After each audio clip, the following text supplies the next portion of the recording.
As you all know, our local bus drivers union announced this morning that they would be going on strike next Wednesday. And so we've decided to hold this press conference this afternoon to do everything we can to avoid that.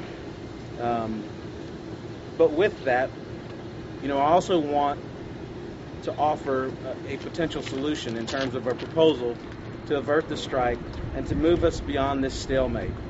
As most of you know, my background was in the fire department and in being their union president and a union activist for many years.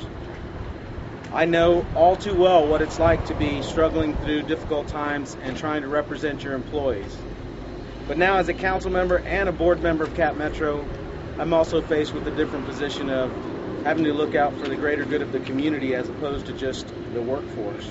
So what I'm proposing is a 2-year stopgap contract that goes back to July of 2007, when the last contract expired, that will continue through July of 2009. So some of you may say, well, that gets you 7 months. What does that do? Well, the first thing it does is it ends the stalemate that we're in right now. But secondly, I will ask that we do a full and complete external independent audit of Capital Metro. Not because I believe Cap Metro is doing anything wrong. I firmly don't believe that. But you know what? I'm just one person. Not everyone believes that. And in order to build trust, in order to have transparency and to create accountability, I believe that it is in our best interest and the community's best interest to conduct an audit, to give the board, Cap Metro, ATU, and the community the information it needs to move the agency forward with the very important decisions that are coming.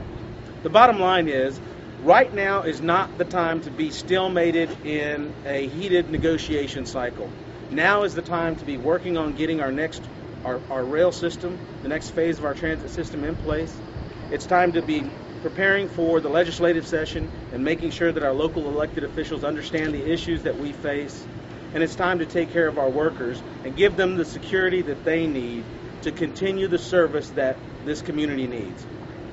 So with this proposal, I'm advocating for a 3% wage increase for the year 2007, a 2.5% wage increase for this year, which is comparable to what public sector union employees received over the last 2 years.